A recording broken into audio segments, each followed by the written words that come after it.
حضور نبی علیہ الصلوۃ والسلام اپنے احباب سے بڑا مزاح فرمایا کرتے تھے.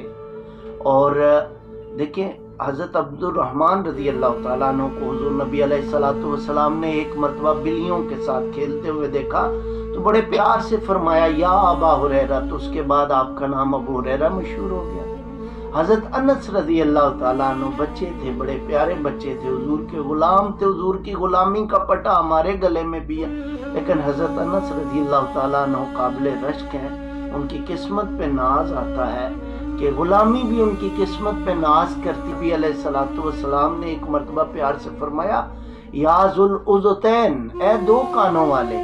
تو آپ کا یہ مزاح فرمانا اس بات کی علامت ہے کہ ہمیں اپنے دوستوں کے ساتھ مزاح کرنا چاہیے، مذاق نہیں کرنا چاہیے. مزاح اصل میں مزاح جو ہے وہ لطیف انداز کا وہ خوبصورت جملہ ہوتا ہے، وہ خوبصورت الفاظ ہوتے ہیں جو محفل کو خوشگوار بنا دیتے ہیں اور سننے والے کی بھی دل آزاری نہیں ہوتی.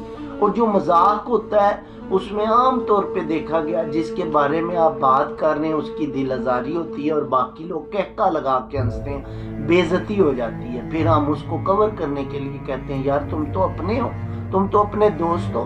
تو یہ فارمولہ غلط ہے. حضور نبی علیہ الصلوۃ والسلام نے پوری زندگی کسی کی دل آزاری نہیں کی. ہمیں بھی آپ صلی اللہ علیہ وسلم کے اس پیٹرن پر چلنا چاہیے. اپنے دوستوں سے مذاق کیجئے، مذاق مت کیجئے. مذاق اڑایا جاتا ہے، عزت کی دہجیاں بکھیر دی جاتی ہیں، اور جو جملے آپ کستے ہیں دوستوں پہ مذاق میں عام طور پہ ایک اچھے خاصے انسان کا وہی تعارف اور حوالہ بن جاتا ہے. نیا سننے والا اس مذاق کو اصل لے لیتا ہے اور اس کی شخصیت کی تصویر اس کے دماغ میں وہی بیٹھ جاتی ہے. لہٰذا آپ اگر کسی سے محبت کرتے ہیں تو آلویز ڈیمانڈز ریسپیکٹ. محبت جو ہے وہ عزت کی جو ہے طلبگار ہے، عزت اس کی پہلی دلیل ہے. اگر آپ عزت نہیں کرتے تو آپ محبت بھی نہیں کرتے.